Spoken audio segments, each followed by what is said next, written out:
Welcome to Drive Through History, where this time we are going to look at American beginnings.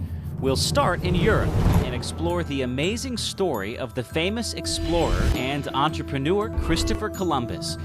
You'll drive along with me to Genoa, Italy, his hometown by the sea.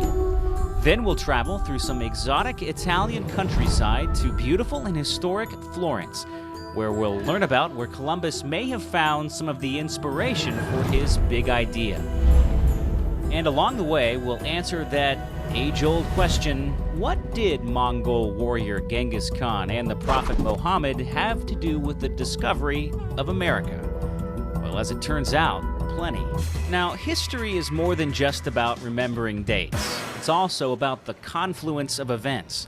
One of the things we like to do in Drive Through History is to connect the dots, those seemingly unrelated events that add up to some amazing moment or turning point in history. So here is my case. I contend that but for Jesus Christ, Marco Polo, Pope Gregory X, the Prophet Muhammad, Mongol warrior Genghis Khan, and an obscure mathematician in Florence, Columbus never makes his amazing discovery.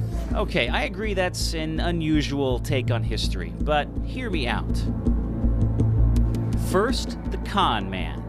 Genghis Khan was a Mongol political and military leader, or Khan, who sometimes brutally conquered and united the Mongol tribes and founded the Mongol Empire, the largest contiguous empire in world history. Genghis Khan's huge empire brought a cohesive and peaceful political environment. This allowed increased communication and trade between the West, Middle East, and Asia. This openness meant that these two previously separate worlds could begin to trade with each other. In the late 1200s, a Venetian explorer named Marco Polo became one of the first Europeans to travel what would later be called the Silk Road to China. The Silk Road was a series of interconnected trade routes through various regions of the Eurasian continent, mainly connecting China with Asia Minor and the Mediterranean. It extended over 5,000 miles on land and sea. And as we will see, this trade helped to lay the foundations for the modern world. In his book, Marco Polo explains that Kublai Khan was delighted with the Polos. He listened eagerly to all they had to tell of their world and decided to send them back as his envoys to the Pope. The great Khan wrote letters to the Pope and requested that he send a large body of educated men to instruct his empire in Christianity. Genghis Khan's grandson, the leader of the largest empire ever assembled in human history, issues an open invitation, a red carpet to the Pope in Rome, so that he could Christianize and westernize the remaining known world. This is a really big deal. In Christian tradition, the Great Commission is the instruction of the resurrected Jesus Christ to his disciples that they spread the faith to all the nations of the world. And for reasons we do not completely understand, the new Pope, Pope Gregory X, did not fulfill the request. Instead, he sent gifts, letters, and only 2, not 100, well-educated friars back to the great Khan. But on their way to China, the group fell into a war zone. Muslim warriors operating under the Sultan of Egypt had captured the most important centers of Armenia and were slaughtering the inhabitants as they went. The Polos were accustomed to the dangers of this trade route, but the friars, fearing for their lives, handed the gifts and letters over to the Polos and returned to Rome under escort by the Knights Templar. One of the greatest opportunities for the spread of Christianity was thus lost, and China would eventually turn to Buddhism for its moral framework. A rising Islamic threat would virtually close the Silk Road, and trade with Europe would be restricted to the sea. So trade between India, China, and Europe dwindled, and it was Islam that had effectively created a blockade. So you can imagine that many Europeans were wondering, how do we solve this problem? And now if I can bring this story full circle. The brutal Genghis Khan assembles an empire, thus creating peace, establishing order, and trade with Europe. The great Khan's grandson creates an opportunity that is missed by Pope Gregory X. But nevertheless, trade is established and popularized by the exploits and writings of Marco Polo, This trade, shortly thereafter, is shut down by the followers of Muhammad, thus creating a crisis in Europe. Then along comes a mathematician toiling away quietly at this cathedral here in Florence, who proposes a new theory of reaching the east by sailing west. And then along comes Christopher Columbus, who believes he's called by God to find a new trade route and fulfill the Great Commission. He sells that theory to the King and Queen of Spain, thus setting into motion one of the greatest changes in the course of human history.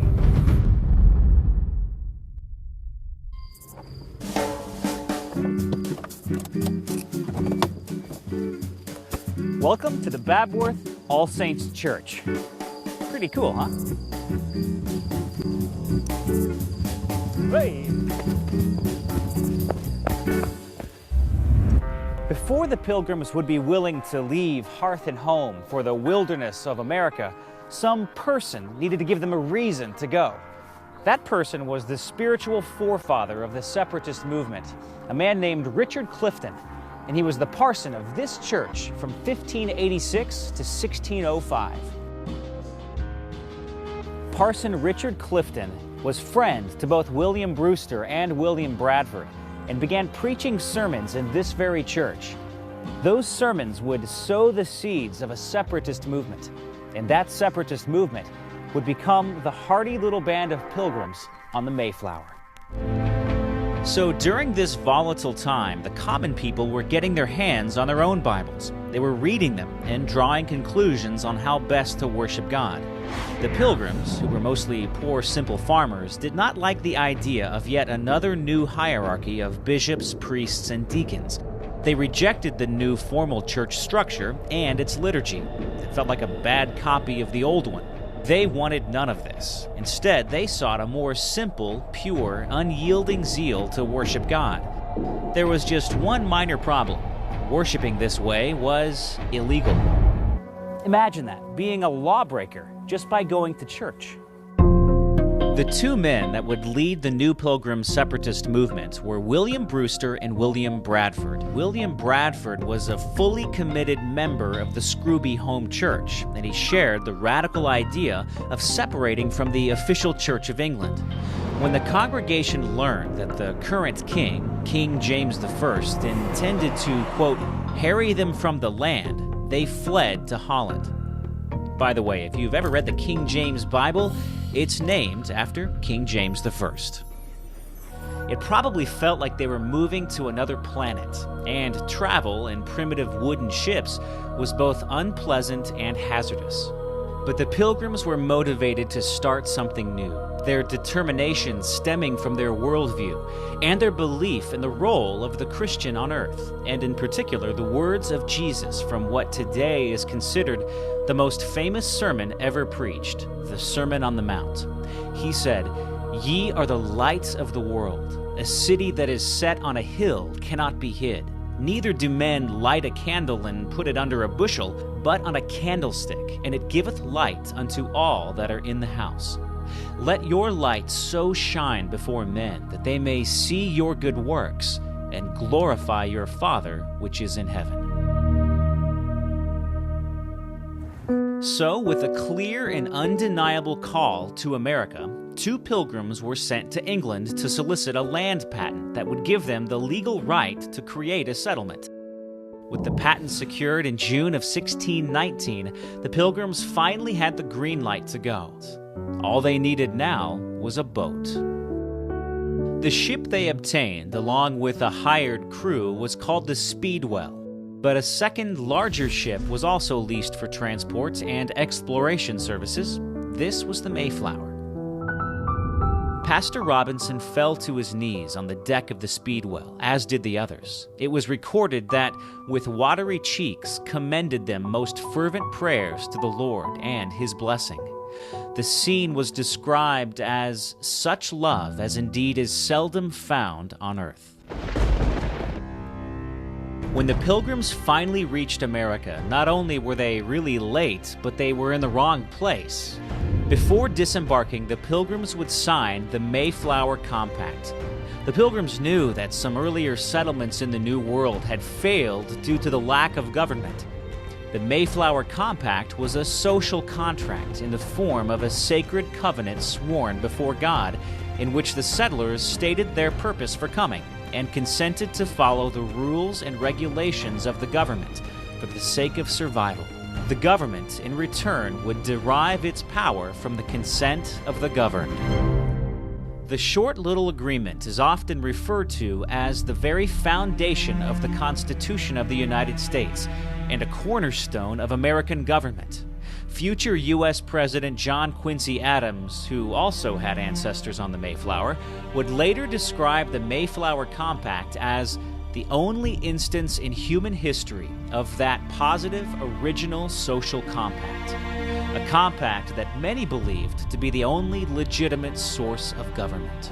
It was a different group of English Puritans who, 10 years later, founded the Massachusetts Bay Colony, here in Boston on September 17, 1630. The Massachusetts Bay Colony's first governor, John Winthrop, captured the idea that the city of Boston had a special covenant with God, giving the famous City on a Hill sermon entitled A Model of Christian Charity. These stout Puritans built Boston on stable, well-structured Puritan ethics, and even founded America's first public school and our first college, Harvard. But their loyalty to the King of England would erode over the next 140 years. Bostonians led and initiated the American Revolution, primarily due to oppressive and unjust taxation by the Crown. In the minds of increasingly angry American colonists, there was a word for such taxation without representation: theft, and it threatened to undermine their economy. So, by the 1770s, Boston was tense, a powder keg ready to explode. After the 1770 Boston Massacre, which resulted in the death of 5 American civilians at the hands of British soldiers, and the famous Boston Tea Party, the brave act of protest by American colonists, war was brewing on the horizon, with local colonial militias being organized, and British troops under the leadership of Thomas Gage ordered to suppress open rebellion among colonists using all necessary force. The stage was set for the American colonists to defend themselves, believing, as Ben Franklin once said, rebellion to tyrants is obedience to God. So General Gage devised a plan to seize the weapons and ammunition from the Minutemen at Lexington and Concord. His idea was to send British soldiers across the Charles River and march the remaining 15 miles under cover of darkness. That way, the soldiers would arrive at sunrise, collect the armaments kept there, and be back in Boston before the townspeople could organize a resistance. I'm standing right here on Lexington Green, here in Lexington, Massachusetts. This tranquil field played host to the very first military engagement between Great Britain and its 13 colonies on April 19th, 1775. On this village green, the British soldiers and the colonial Minutemen stood staring at each other for a few moments, tense and alert, neither side sure of what the next few moments would bring. Then Captain Parker uttered a phrase that would be engraved here at the battle site. He said, "Stand your ground. Don't fire unless fired upon. But if they mean to have a war, let it begin here." One person, a local pastor by the name of Jonas Clark, was absolutely convinced that it was the British who fired first, and later claimed to have received sworn statements by witnesses attesting to that fact. But the important thing to know is that someone fired the first shot, and that shot had monumental consequences. The first blood drawn in the Revolutionary War was here. Whether accidental or on purpose, it launched an 8-year war in America. It was technically a civil war among Englishmen and a war for independence. The next exchange of gunfire and the first real battle in the war would happen just down the road in Concord. The British troops split up. One group went on the search and destroy mission, and the others were told to hold the Concord Bridge so that the British Army would have a safe path to retreat when they were done. Some 500 colonial Minutemen, however, were assembled at the bridge. Smoke was rising from the village of Concord, and tensions were high. A quick and nasty skirmish broke out, forcing the British regulars to make a hasty retreat back to the village commons. From there, the entire British Army decided that it could only find safety back in Boston. They would spend the rest of the long day in full retreat. Prior to the American Revolution, America began to develop its spiritual independence from a more traditional European view of Christianity. And there appeared in the width and breadth of the colonies an enormous surge of a new kind of religious expression. It was called the Great Awakening. George Whitfield was born right here at the Bell Inn, here in Gloucester, England, December 16, 1714. George grew up here, a boisterous and theatrical kid with a love of acting and theater, a talent that would later serve him well in his ministry because he liked to act out Bible stories in his sermons. Well, we're here. This is the church that George Whitfield got his start in, St. Mary's of the Crypt. Immediately, George Whitfield leapt into his chosen profession, preaching his very first sermon right here from this very pulpit. And this unassuming young man from a small town in England was about to leap onto the world stage. Over the next several decades, Whitfield would travel to America 7 times, making a total of 13 transatlantic voyages. Whitfield had a knack for connecting with almost any audience. The First Great Awakening is a name given to the period of time when new Christian movements were highly active in the American colonies. Whitfield helped light a fire that became a revival, sweeping across the American colonies. This new personal expression of faith was a powerful change, and it further distanced many of the American people from the Anglican Church, the official state church of England. With faith becoming separated from government in the minds of a large number of Americans, the seeds of independence would be sown from American church pulpits for the next 30 to 40 years. William Penn was born in London on October 14, 1644, to a prosperous English family. Even from his grammar school days, young Willie took a great interest in religion, but couldn't really find anything that fit him. From grammar school, he went to Oxford and entered in Christ Church College at the age of 15. While at Oxford, he went to hear Thomas Lowe, a Quaker, who had been preaching about the Society of Friends, a new church with new ideas. William ended up then in Ireland at his family estates. While at Cork, Ireland, William Penn met once again Thomas Lowe. It was during one of his sermons that a passage from Scripture really spoke out to William. There is a faith which overcomes the world, and there is a faith which is overcome by the world. This was what William had been waiting for, a faith in God that is immutable and concrete. It is said that at that moment, William Penn was officially a Quaker. On March 4th, 1681, the king gave William Penn a huge plot of land southwest of New Jersey, which is actually the largest plot of land ever given to one person in North America. William Penn was delighted to have this plot of land in the New World and had big plans for it. Now, he had become disillusioned and even disgusted with the religious scene back in Europe, and the idea of a fresh start rejuvenated him. And even though William Penn had been arrested several times for being a bit too candid about his religious views, and Quakers weren't necessarily the cool kids back in England because of their nonconformist and generally borderline treasonous views, the king was not opposed to allowing the Quakers to have their own province. I mean, he did give them the land. I'm pretty sure the king had an agenda on his mind when he granted the land to Penn. With one move, he was able to get rid of the Quakers who had been stirring up so much controversy. Personal freedoms were the top priority in his plans for Pennsylvania, primarily religious freedoms. Men and women of every religion were welcomed into his new world. Actually, William's own words speak louder than mine, and I think this quote really sums up his plans for his new world. More was I drawn inward to look to him, and to owe it to his hand and power than to any other way. I have so obtained it and desire to keep it that I may not be unworthy of his love.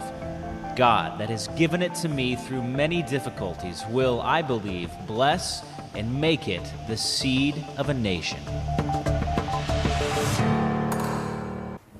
William Penn always relied on and credited God for everything he achieved. And although he was never around to see his work be finished and technically never lived as an American, on November 28, 1984, Ronald Reagan declared he and his second wife, Hannah, to be honorary citizens of the United States. For his life's work, he has the state of Pennsylvania to show for it.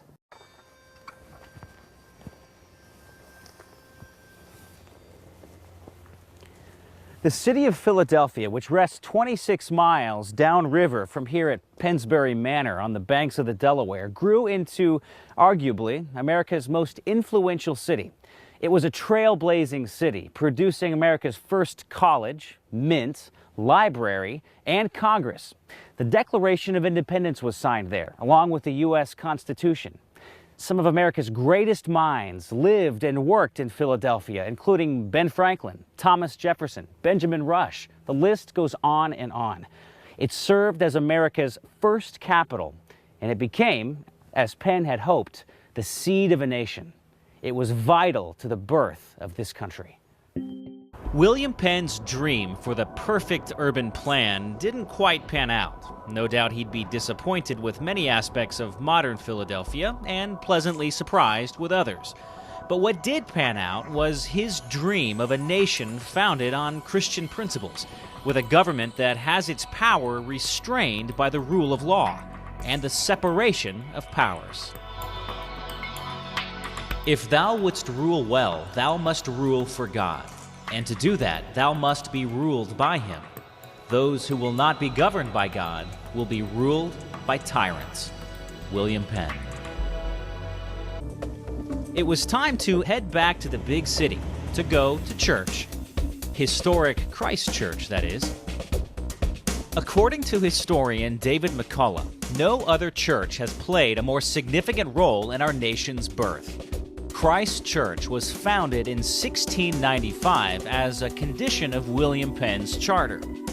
This church was the official King's Church, the church that the Quakers had rejected and had persecuted them while they lived in England. Now here it was, right smack in the middle of Penn's new Quaker colony.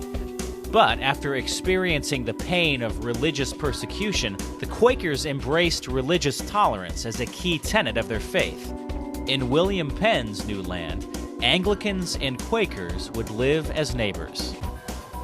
This church, with its huge steeple, was built partially to be a constant visual reminder to everyone in Philadelphia who really was in charge around here. That would be His Royal Highness of England, dogs. This was an extremely expensive structure to put in a colonial backwater. Remember, there were still people living in primitive wooden huts all over Pennsylvania. Now, the interior of the church is as impressive as its exterior. This baptismal font was where William Penn was baptized. It dates back to the 1300s, donated by All Hallows Church, London. And this chandelier, still in use today, was installed in 1740. And this pulpit dates from 1769. Those who worshipped regularly at Christ Church include George Washington, Benjamin Franklin, Betsy Ross, Robert Morris, Absalom Jones, Benjamin Rush, John Penn, William Penn's grandson, and many others. After the Revolutionary War, we had no king. So what happened to the King's Church? It became what we Americans now call the Episcopal Church. The church today is still an active Episcopal parish and also the location of daily talks for visitors about the history of the church.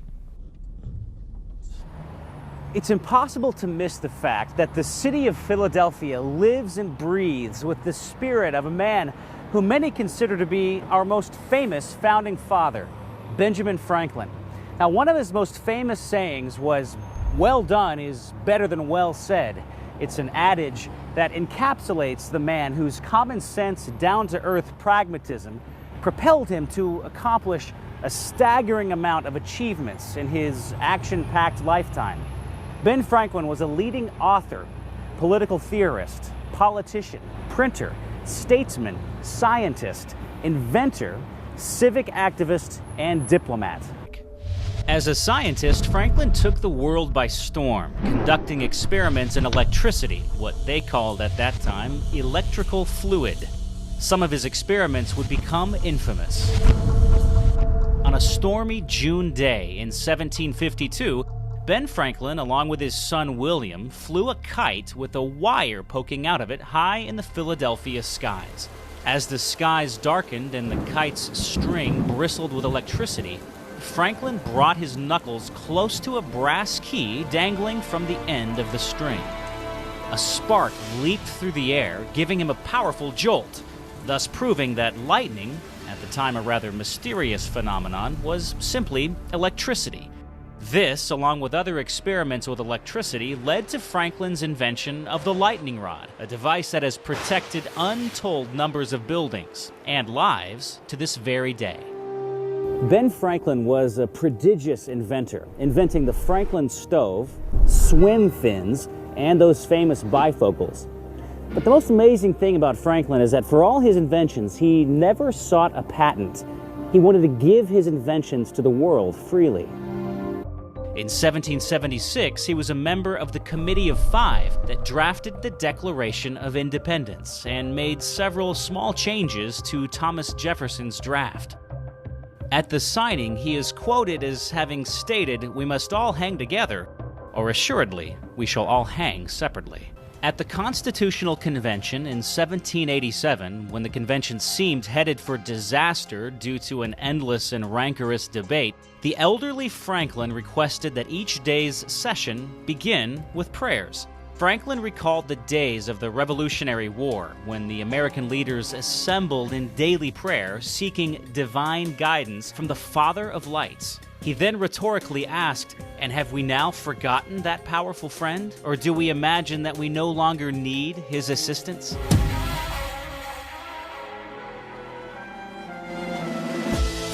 Perhaps you have heard that Benjamin Franklin was opposed to using the bald eagle as our national symbol. What, you say? How un-American. Actually, his logic, as usual, was impeccable. To Ben Franklin, the eagle was a royal figure that acquired its possessions by taking advantage of the less powerful. You see, bald eagles are legendary for their habit of stealing fish from the smaller birds, especially the osprey, whenever they can get away with it. The Americans had just fought a revolution, partially over the issue of taxes. Ben Franklin knew that power would be corrupting, and that the first inclination for anyone in power would be to tax, and that the power to tax was the power to destroy. So the last thing in the world that Ben Franklin wanted was a government symbol that gave the government any justification to develop some kind of royal attitude and overtax its citizens. Wise old Ben Franklin was right, and our government has developed a royal attitude. No doubt he would be shocked at how federal taxation and spending have grown.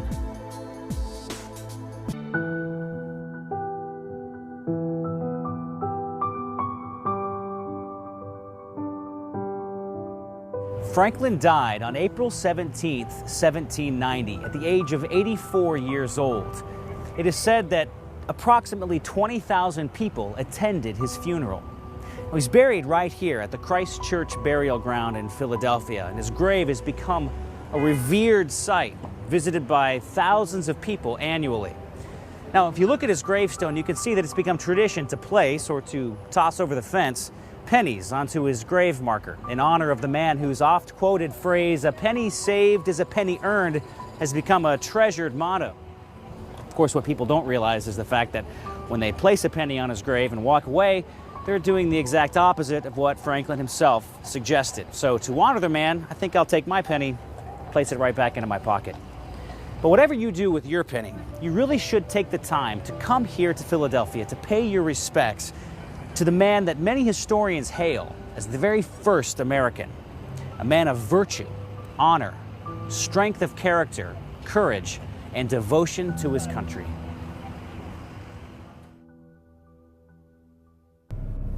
The purpose of the Declaration of Independence and its principles of civic life, wrote Thomas Jefferson shortly before he died, were not to find out new principles and new arguments never before thought of, nor merely to say things which had never been said before, but to place before mankind the common sense of the subject. Jefferson tried as best he could to represent the sentiments of that day. Thomas Jefferson succeeded in creating an American ideal as embodied in the Declaration of Independence. But these ideas are universal and timeless. They have force wherever there are human beings. We are fallible creatures, yet we're made in the image of God, and so therefore we have freedom and reason. We are beings, wrote Thomas Jefferson, endowed by our Creator with certain unalienable rights. The Constitution, which came many years later, is the supreme law of the land. It is binding upon and limits the power of every branch of the government and every agency of the state, including the courts. And the constitutional scheme that the founders devised for the lawful governance of human beings and the preservation of their sacred rights is the world's greatest triumph in practical political science. The founders themselves were not exactly of one mind when it came to the proper interpretation of their handiwork in every respect. And reasonable people of goodwill, of course, can and do disagree about various matters of constitutional interpretation. That's why they provided for the opportunity for future generations to amend the Constitution. But anyone who honestly seeks the truth will see that the United States government, established by the Constitution created by men in this room, has served Americans amazingly well. Even in our own cynical age, freedom-loving people from around the world draw deep inspiration from the American ideals enshrined in the convention that met in this room. Ideals like limited government, equality before the law, private property, civil liberty, a free economy, and the rule of law. History tells us that basic freedoms are hard won, but easily lost. Each generation of Americans has a stewardship responsibility to guard these freedoms for the next generation. Again and again, generations before you have paid that price. That unbroken chain guarding your freedom started right here with this promise from these brave men. And for the support of this declaration, with a firm reliance on the protection of divine providence, we mutually pledge to each other our lives, our fortunes, and our sacred honor.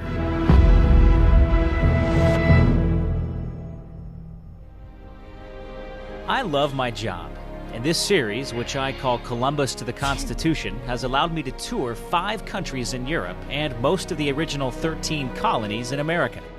And now that my tour of early American history is over, I have to admit, I'm a little sad. In Europe, I got to explore massive castles, contemplate ancient tombstones, visit some breathtaking ancient cathedrals, and meditate about the giants of my faith.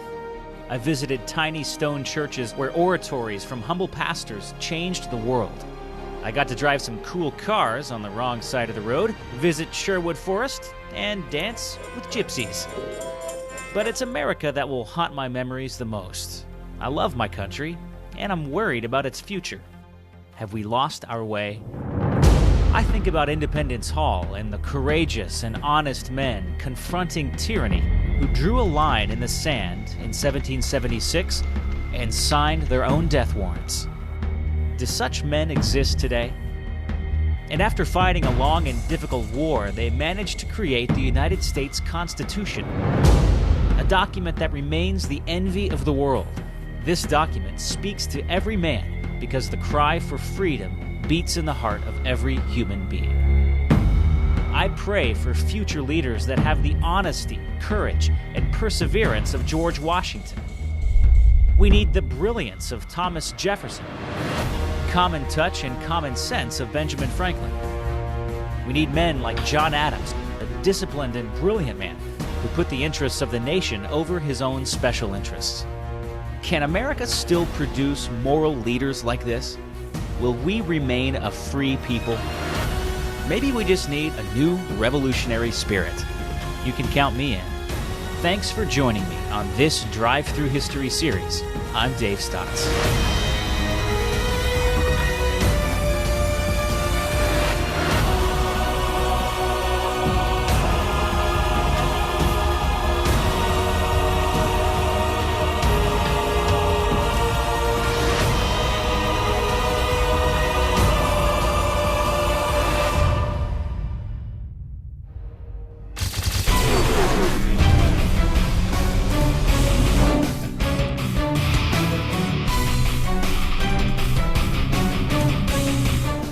Hey, it's cool. I don't want any trouble.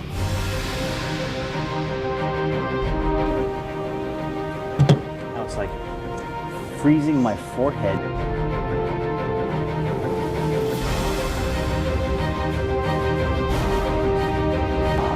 Always wear your seatbelt.